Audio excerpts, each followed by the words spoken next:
10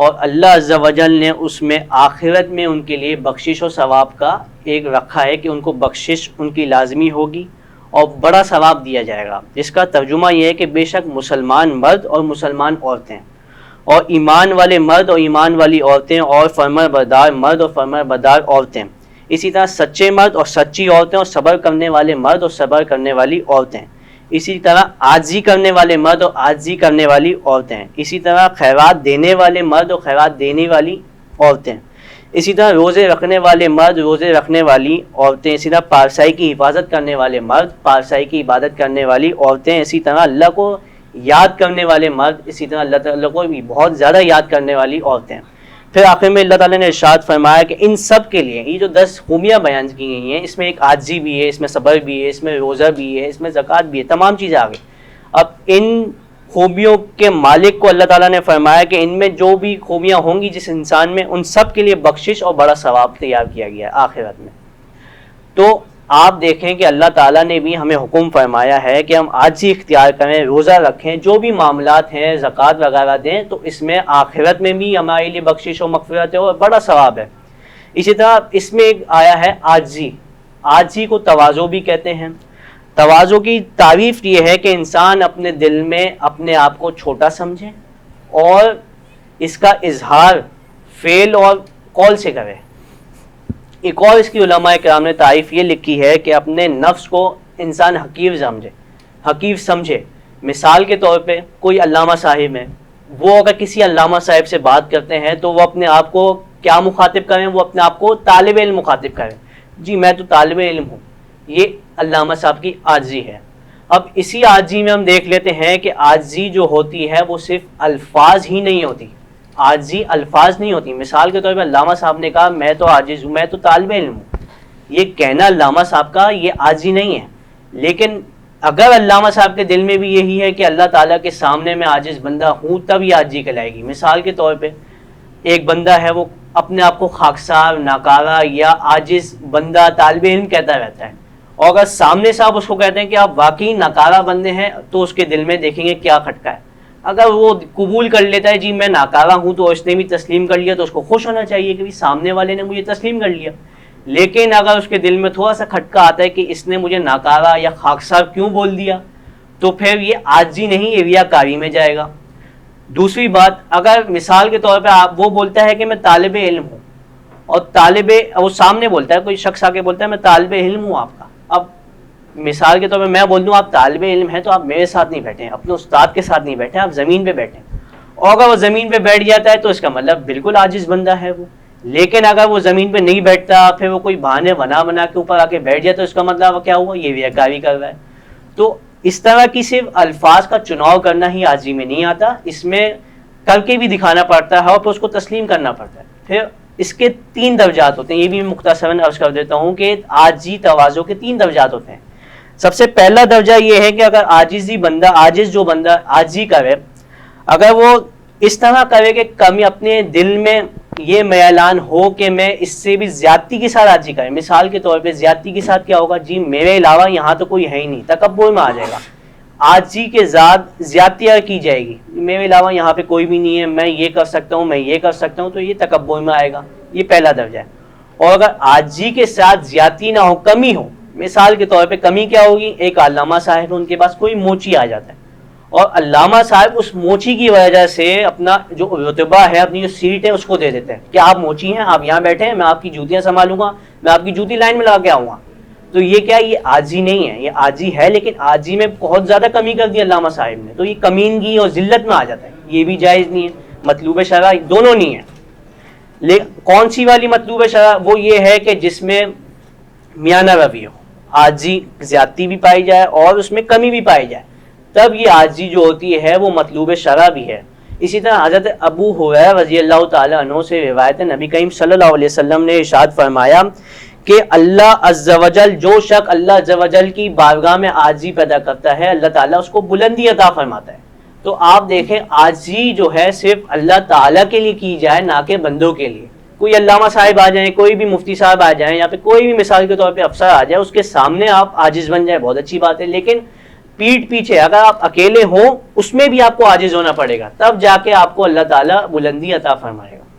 ماشاءاللہ ماشاءاللہ سبحان اللہ. اور آپ نے بڑی خوبصورت بات کہی کہ ایک علامہ جو ہے وہ اس کو بھی تھوڑا عاجزی اختیار کرنی ہے, مگر اس کو کتنی عاجزی اختیار کرنی ہے, تواضع, اس کا تھوڑا سا مد نظر رکھنا پڑے گا, کیونکہ اب وہ بالکل ہی اپنے منصب سے نیچے چلا جائے تو وہ عاجزی نہیں ہوگی.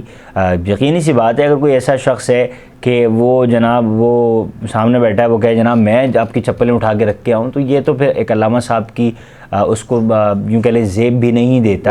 اور مگر اگر کوئی اٹھا لیتا ہے تو اس پر ہم کچھ کہہ نہیں سکتے. ناظرین کرام, ہر کسی کا اپنا فیل ہے. ایک آپ کی بات کاٹوں گا, آپ نے ایک بات کہی تھی کہ جس کے پاس جو درخت کی جو ڈنڈی ہے وہ سیدھی ہوگی تو اس کے اندر کچھ نہیں ہوتا. اسی طرح اللہ شیخ سعدی کا جو ایک کال مجھے یاد آیا یہاں پہ کہ شیخ سعدی فرماتے ہیں کہ جس کے پاس کچھ ہوتا ہے نا تو وہ جھکتا ہے. بالکل ایسے ہی, درخت ہے اس کے پاس پھل ہے فروٹ ہے تو وہ جھکتا ہے, اور کچھ بھی نہیں ہے تو وہ سیدھا اوپر جاتا ہے. وہ علامہ صاحب بڑی خوبصورت وہ بات کنیکٹ کر گئی ہے یہ کہ جو پھلدار درخت ہوتا ہے تو اسی پر پتھر مارے جاتے ہیں, ورنہ تو خشک درخت پہ تو کوئی بھی پتھر نہیں مارتا ہے دراصل.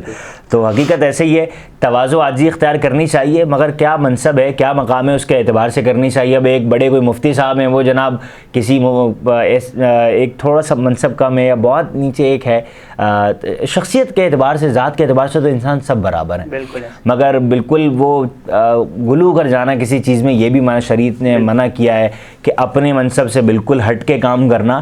یہ بھی ہے کہ اپنے منصب سے ہٹ کے جب بندہ کام کرتا ہے تو معاشرے میں لیکن بھائی ایک عالم اور یہ ایسے کام کر رہے ہیں, تو یہ چیز بھی ایک اور میں بات یہ آپ کے سامنے عرض کر دیتا ہوں کہ آپ نے جیسے میں نے اس کے 3 درجات بتائے نا, تو درجات کا تعین کرنا یہ عوام کا کام نہیں ہے. عوام کو چاہیے کہ جو تیسرا درجہ بتایا صرف وہ اپنا ہے. اب کوئی عاجزی کرتا ہے, کوئی علامہ صاحب ہے یا کوئی مفتی صاحب ہے, تو عوام اس پہ تعین نہ کرے یہ کس درجے میں آتی ہے.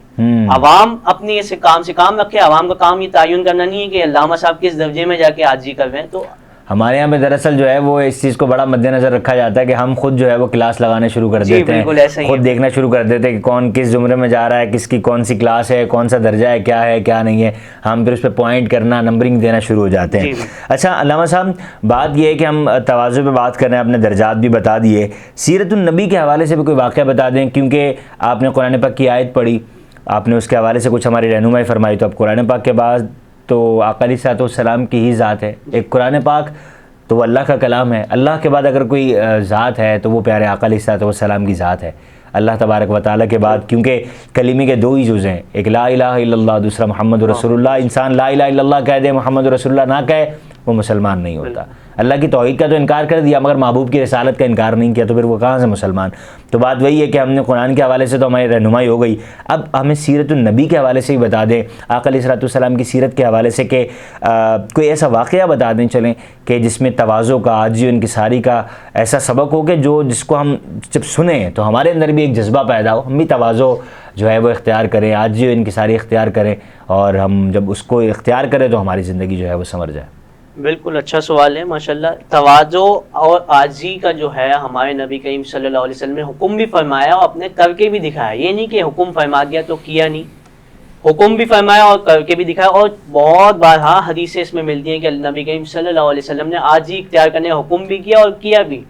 ایک روایت میں ہے کہ نبی کریم صحابہ کرام فرماتے ہیں کہ ہم نبی کریم صلی اللہ علیہ وسلم جب بھی آتے تھے تو ہم کھڑے نہیں ہوا کرتے تھے. اس کی وجہ یہ بیان کی کہ جب ہم کھڑے ہوا کرتے تھے تو نبی کریم صلی اللہ علیہ وسلم کو یہ پسند نہیں تھا کہ لوگ میرے لیے کھڑے ہوئے ہیں, تو مجمع میں نمایاں نظر آؤں, یہ نبی کریم صلی اللہ علیہ وسلم کو پسند نہیں تھا. یہ عاجزی کے زمرے میں آئے گا. اسی طرح ایک حدیث پاک میں آیا کہ نبی کریم صلی اللہ علیہ وسلم اور چند اصحاب جو تھے وہ سیر کے لیے نکلے ہوئے تھے. اس کے بعد وہاں پہ ان کا یہ نبی کریم صلی اللہ علیہ وسلم اور ان کے اصحاب جو تھے وہ سیر کے لیے نکلے ہوئے تھے جنگلات میں. تو وہاں پہ ان کا پروگرام یا یہ نیت فرمائی کہ سب نے کہ ایک بکری ذبح کی جائے تاکہ کھانا وغیرہ تیار کیا جائے. تو اس میں فیصلہ یہ ہوتا ہے کہ سب آپس میں کام بانٹ لیں. مثال کے طور پہ اگر ایک بکری ہے تو اس کو ذبح کوئی ایک شخص کرے گا, اس کی کھال ایک شخص اتارے گا, کھانا ایک شخص اتارے گا, کھانا لگائے گا ایک شخص, اور لکڑیاں ایک جمع کرے گا. تو سب نے ایک کام بانٹ لیا. تو نبی کریم صلی اللہ علیہ وسلم نے فرمایا میں کھانا بنانے کے لیے لکڑیاں اکٹھی کروں گا. اس کے بعد نبی کریم صلی اللہ علیہ وسلم نے فرمایا کہ کھانا بنانے کے لیے لکڑی میں جمع کروں گا, لکڑیاں ساری میں اکٹھا کروں گا. تو صحابہ کرام نے عرض کی یا رسول اللہ ہم کر لیں گے, آپ بیٹھے ہیں. لیکن یہ صلی اللہ علیہ وسلم نے فرمایا، آپ صلی اللہ علیہ وسلم نے فرمایا کہ نہیں، مجھے پتہ ہے تم یہ لوگ یہ باخوشی کر لو گے، لیکن میں یہ نہیں چاہتا کہ مجمع میں نمایاں نظر آؤں، اور نہ یہ اللہ تعالیٰ کو پسند ہے کہ کوئی شخص مجمع میں نمایاں نظر آئے، وہ بیٹھا ہوا ہے اور سب کام کرتے ہوئے. تو آپ دیکھیں اس سے ہمیں سبق یہ حاصل ہوتا ہے کہ اگر کوئی شخص ہے، کوئی شیخ ہے یا پھر کوئی مفتی صاحب ہے، کوئی بڑا افسر ہے، تو اگر وہ اس طرح کا کوئی کام کرے تو مل بانٹ کے کر لینا چاہیے. اس میں کوئی بے عزتی والی کوئی اس میں نہیں ہے. ہمارے نبی کریم صلی اللہ علیہ وسلم نے کیا ہے کہ جس کے اشارے سے چاند 2 ٹکڑے ہو جائیں، جس کے اشارے سے سورج پلٹ جائے پیچھے، تو وہ ایسا شخص وہ آ کے کلام کرے، وہ آ کے اس طرح حاجی اختیار کرے، تو ہمارے لیے تو پھر کرنی بالکل چاہیے اس میں. ماشاءاللہ آپ نے بڑا جو ہے وہ اچھا واقعہ بھی بتایا. اچھا علامہ صاحب، اب بات ہو گئی کہ ہم نے قرآن سے بھی جو ہے وہ سن لیا، سیرت النبی کا ایک واقعہ بھی ہمیں پتہ لگ گیا. اب ہم اپنے اندر عاجزی کیسے اختیار کریں؟ ہم نے چیزیں تو سن لی کہ بھئی آقا علیہ السلام کی شخصیت ایسی تھی کہ وہ عاجزی اختیار کیا فرمایا کرتے، تواضع اختیار کیا کرتے تھے، مگر اب ہم ان کی ذات کے بارے میں سننے کے بعد کیا وہ چیزیں ہیں جن پر ہم عمل کریں؟ کیا وہ آسانیاں ہیں جو ہمارے لیے ہیں، اور وہ چیزیں کہ جو ہم وہ کہتے ہیں کہ ایک انسان فوراً سے تو سب چیزیں نہیں کر سکتا نا، کوئی ایسی چیزیں آپ اسٹیپ بائی اسٹیپ بتاتے چلے جائیں تاکہ ہم ان پر عمل کرتے چلے جائیں اور ہم عاجزی جو ہے تواضع وہ اختیار کرتے ہوئے چلے جائیں. دیکھیں اس میں جو ہے نا، آپ تو سب سے پہلے اگر جو یہ اختیار کرنا چاہتا ہے تواضع و انکساری، تو اس کے لیے سب سے پہلے یہ ہے کہ وہ سیرت النبی پڑھے، قرآن پڑھے، سیرت النبی پڑھے. وہاں آپ کو واقعات مل جائیں گے کہ اتنی بڑی ذات کہ جس کے جو چاند ستاروں کو اپنے ایک اشارے پہ گھما دے، جس کے لعاب دہن سے آنکھیں ٹھیک ہو جائیں، جس کے جو اپنے ہاتھوں کے پوروں سے حوض کوثر کو جاری کر دے، تو اتنی بڑی ذات وہ عاجزی و انکساری کر سکتی ہے. اتنے معجزے ہاتھ ہونے کے باوجود، اتنے معجزے ہونے کے باوجود بھی وہ عاجزی و انکساری کر رہی ہے. تو ہمارے لیے تو یہی حکم ہے کہ ہم بالکل عاجزی و انکساری کریں، ایسے واقعات پڑھیں. پھر دوسری بات یہ کہ انسان کو اپنی تخلیق پہ ذرا غور کرنا چاہیے کہ وہ ہے کیا چیز ہے. ایک پانی کا نطفہ ہے کہ وہ جس سے پیدائش ہوا ہے، اور اتنا گندا نطفہ ہے کہ اگر کسی سے نکل جائے، خارج ہو جائے، تو وہ جو ہے اس پر غسل واجب ہو جاتا ہے. وہ اگر اس میں ہی نماز پڑھ لے گا تو اس کی نماز قبول نہیں ہے جب تک غسل نہ کر لے. اگر کوئی اس میں روزہ طواف کر لیتا ہے تو طواف اس کا قبول نہیں ہوگا جب تک وہ غسل نہ کر لے. اتنا گندا وہ نطفہ ہے، پھر بھی انسان امائیں اکڑ کے چلتے ہیں، جی بھائی ہم یہ ہیں. آجی بالکل بھی نہیں آتی ان میں. تو ہمیں چاہیے کہ ہم اس میں آجی لائیں اور اپنی تخلیق پر غور کریں کہ ہماری تخلیق ہے کیا. ایک پانی کا نطفہ ہے. بالکل آپ نے درست بات کی کہ کس طریقے سے پیدا کی جائے اپنے اندر تواضع، عاجزی، اور اپنی تخلیق پر غور کریں. ناظرین کرام، تو علامہ صاحب گفتگو کر رہے تھے، مجھے اشعار کچھ ذہن میں آئے کہ قبر روزانہ یہ کرتی ہے پکار، مجھ میں ہیں کیڑے مکوڑے بے شمار. کہ ایک وہ قبر کہ جس میں انسان کو دفنا دیا جائے گا. قرآن پاک میں ہے نا، کل نفس ذائقۃ الموت، کہ ہر نفس کو موت کا ذائقہ چکھنا ہے، قبر میں جانا ہے. موت اٹل حقیقت ہے، اس حقیقت کا انکار ہے ہی نہیں. اگر کوئی موت کی حقیقت کا انکار کر دے، اٹ مینز یہ کہ وہ قرآن کی آیت کا انکار کر رہا ہے. جب وہ قرآن کی آیت کا انکار کر رہا ہے تو اس کا مطلب وہ کفر کر رہا ہے. کیونکہ قرآن کے ہر حرف پر، ہر زبر پر، ہر زیر، ہر پیش، ہر جزم، قرآن کے ہر لفظ پر، ایک جملے پر ایمان لانا یہ ہمارے لیے فرض عین ہے. اور اگر اس کے ایک بھی زبر زیر کا بھی انکار کر دینا تو یوں کہہ لیں اسلام سے بندہ خارج ہو جائے. اسلام سے خارج ہو جائے. قرآن پاک کی آیت ہے کل نفس ذائقۃ الموت، کہ ہر نفس کو موت کا ذائقہ چکھنا ہے. صرف علامہ صاحب نے جو بات کہی نا اپنی تخلیق پر غور کر لیں، تو ہم اسی تخلیق پر جو ہے وہ غور کر لیں کہ ہم کر کیا رہے ہیں. دراصل ہمارے اندر ہے کیا. ہماری پیدائش تو ہو گئی، ہم اکڑ کے چلتے ہیں. ہم اپنی زندگی کو کیسے گزار رہے ہیں؟ ہم زمین پر چلتے ہیں اکڑ کے، ماں باپ سے کیسے بات کرتے ہیں، بہن بھائی سے کیسے بات کرتے ہیں، محلے والوں سے کیسے بات کرتے ہیں، اپنے گھر کے باہر بیٹھے ہوئے سیکیورٹی گارڈ سے، گھر کے باہر بیٹھے ہوئے چوکیدار سے کیسے بات کرتے ہیں. انسان گاڑی چلا رہا ہے، گاڑی چلاتے چلاتے انسان کی موت واقع ہو جاتی ہے، ہارٹ اٹیک ہو جاتا ہے. صبح وہ گھر سے نکلتا ہے، شام میں وہ گھر میں واپس لوٹ کر نہیں آتا ہے، آفس میں انتقال ہو جاتا ہے.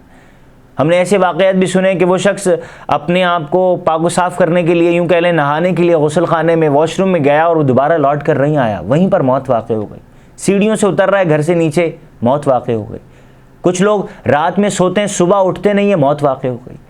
ہمیں کس چیز کا غرور ہے؟ ہمیں کس چیز کا تکبر ہے؟ کس چیز کی ہمارے اندر اکڑ ہے کہ جو جاتی نہیں ہے. دراصل آج ہم باس بن جائیں تو ہمارے اندر اکڑ آ جاتی ہے. ہمارے نیچے ہمارے ماتحت بہت سارے لوگ کام کر رہے ہوتے ہیں. ہم جناب ہمیں کوئی پانی لا کے نہیں دیا, اس کو ہم یہ کہنا شروع کرتے ہیں کہ آپ نے پانی لا کے نہیں دیا, آپ نے یہ کر کے نہیں دیا, آپ نے مجھے کھانا گرم کر کے نہیں دیا, آپ کو میں نے کہا تھا مجھے یہ کاغذات لا کے دیا, آپ نے وہ لا کے نہیں دیے. اور پھر کیا ہوتا ہے, ہم اس کی تذلیل کرنا شروع کرتے ہیں. ہمارے پاس احترام مسلم والا جو ایک کانسیپٹ ہے وہ فوراً سے ختم ہو جاتا ہے. کیوں؟ ہماری ایگو پہ بات آ جاتی ہے نا, ہمارے منصب پر بات آ جاتی ہے کہ ہمیں ایک بڑا کوئی کسی کمپنی کا سی ای او بنا دیا گیا ہے, ہم بڑے کسی کمپنی میں مینیجر بن گئے, ایم ڈی بن گئے. اور پھر کیا ہوتا ہے, احترام مسلم بھولتے ہیں. احترام مسلم کے ساتھ ساتھ ہم وہ فرامین بھولتے ہیں. غصہ کرنا حرام ہے یہ بھول جاتے ہیں, غصہ کرنا شروع کر دیتے ہیں. عاجزی و انکساری تواضع سب بھول جاتے ہیں. اور آخرکار ہم جو ہے وہ چڑھ دوڑتے ہیں سامنے والے کے اوپر, اور جب چڑھ دوڑتے ہیں تو نقصان کیا ہوتا ہے, سامنے والے کی دل آزاری ہوتی ہے. دل آزاری کرنا گناہ ہے, ایک گناہ ہوتا ہے, وہ گناہ ہمارے نامہ اعمال میں لکھا جاتا ہے. اور آخرکار انسان کی زندگی پوری ہوتی ہے, وہ پوری کب ہوتی ہے کسی کو کوئی پتہ نہیں. مجھے نہیں پتہ, یہاں بیٹھے علامہ صاحب ہیں ان کو نہیں پتہ, مجھے نہیں پتہ, کیمرے کے اس پار بیٹھے ہمارے پروگرام جو شوٹ کرتے ہوئے ہمارے لوگوں کو نہیں پتہ, ہماری ٹیم کو نہیں پتہ کہ کس کی موت کب واقع ہو جائے. آج ہم یہاں سے نکل رہے ہیں, دوبارہ واپس آئیں گے بھی یا نہیں آئیں گے نہیں پتہ. ہر نفس کو موت کا ذائقہ چکھنا ہے. تو پھر ہم کس چیز کی اکڑ کرتے ہیں, کس چیز کا ہمارے اندر تکبر ہے. میں شعر پڑھ رہا تھا کہ قبر روزانہ یہ کرتی ہے پکار کہ مجھ میں ہیں کیڑے مکوڑے بے شمار. اگر اچھے اعمال کر کے جائیں گے نا تو پھر یہ ہمارے لیے نہیں ہے. وہ ایک روایت بھی ہے کہ فرشتے کہتے ہیں قبر میں لیٹنے والے اس مردے کو کہ جب اس کے نامہ اعمال اچھے ہوتے ہیں تو کہا جاتا ہے کہ نم کا نومت العروس, کہ سو جا ایسے کہ دلہن سوتی ہے, بے فکر سو جا. اور جب انسان اس طرح کے کام کرے گا, عاجزی و انکساری اختیار نہیں کرے گا, تو پھر اس کے لیے معاملات خراب ہوتے چلے جاتے ہیں. اور پھر قبر جو ہے وہ کشادہ ہونے کے بجائے جہنم کا گڑھا بن جاتی ہے. اور جب جہنم کا گڑھا بنتی ہے تو قیامت کے دن پکڑ ہی پکڑ ہے, جہنم میں جلنا ہے. اللہ تبارک و تعالیٰ عافیت نصیب فرمائے. جو کچھ سنا اس پر عمل کرنے کی توفیق عطا فرمائے. مجھے بھی آپ کو بھی عاجزی و تواضع انکساری اختیار کرنے کی توفیق عطا فرمائے. پروگرام کرتے ہوئے کوئی بات اگر آپ کو بری لگی ہو میں معذرت چاہتا ہوں. اللہ کی رضا کے لیے معاف فرمائیے گا. زندگی رہی تو انشاءاللہ عز و جل آپ سے ملاقات ہوگی اسی پروگرام میں جس کا نام ہے قرآن اور زندگی. اپنے میزبان اویس رضا عباسی کو اجازت دیجیے. وینس ایچ ڈی ٹی وی کی اسکرین سے اللہ نگہبان.